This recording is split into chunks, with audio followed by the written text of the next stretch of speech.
Well, hello everyone, it's Daniel with Website Candy, and today I decided to go ahead and do this 1 minute clip right here. If you click this little button right here, you'll get your web page to open up. And Adobe, which is really cool, really awesome, they're giving you these right to the point tutorials.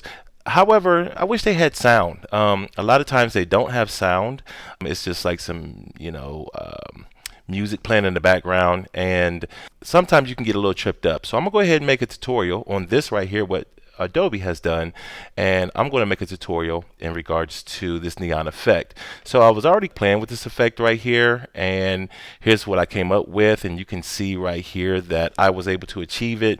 And a lot of times my question is, can I really achieve this within 1 minute as they're displaying? And honestly, with knowing Photoshop, it took me a little bit longer than normal to get this going here. So the only layer that I need right here is, here's the image right here, and you can see the levels adjustment, and I can take that levels off, and you can see the black and white adjustment that Photoshop or Adobe had already kind of created for me.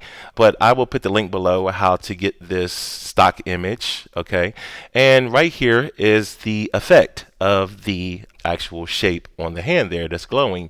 So I'm gonna go ahead and throw that away. And matter of fact, I'm going to keep it, and I'm just going to hide that layer right there.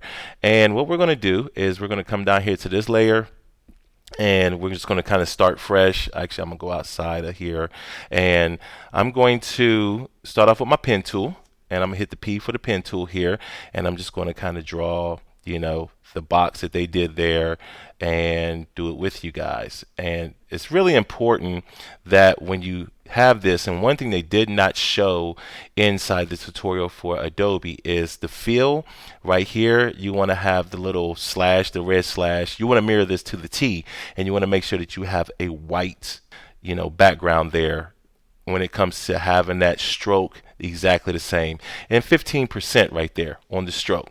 Okay, I'm gonna just hit enter to commit that and get rid of those little bounding boxes there. And the next thing I'm going to do is I'm gonna come over here to the FX. I'm gonna go to outer glow, and when I get to the outer glow, you can do whatever you really want from this point, and you can see the effects pretty much done.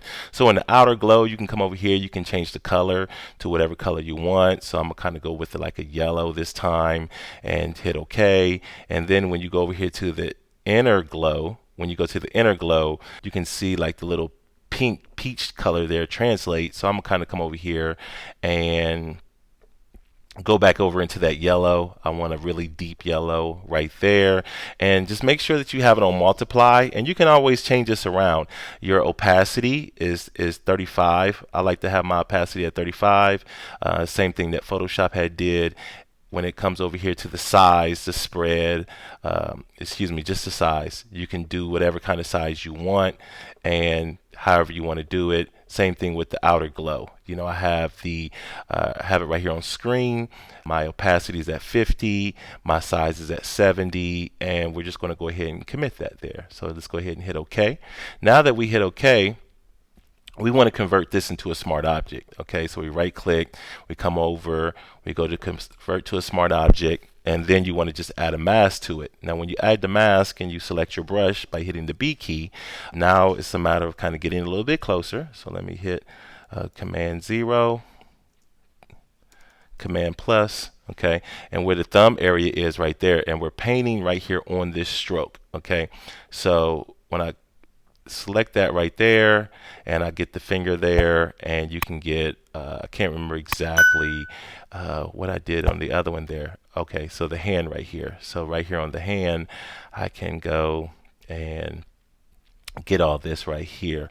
A lot of times when you're dealing with painting something out or masking something out, sometimes I like to kind of check myself, and the easy way to check myself, make sure I got everything and nothing's kind of hiding on me, is I right click on this. Actually, let's go ahead and just double click on this, and what I do is I add a stroke. So when I go over here and add a stroke, you see it kind of turn black and white, and it'll show me if I missed something over here in the hand. And you can see right here on the finger where I could have got a little bit better. So I'm gonna take my stroke off, come over here, hit cancel, and I still have my brush. Let me select on this layer right here, get my brush back, and right here I can kind of get a little bit better.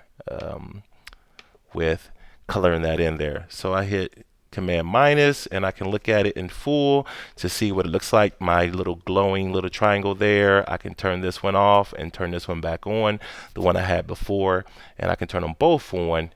And you can see this triangle's a little smaller, but you can just do multiple triangles.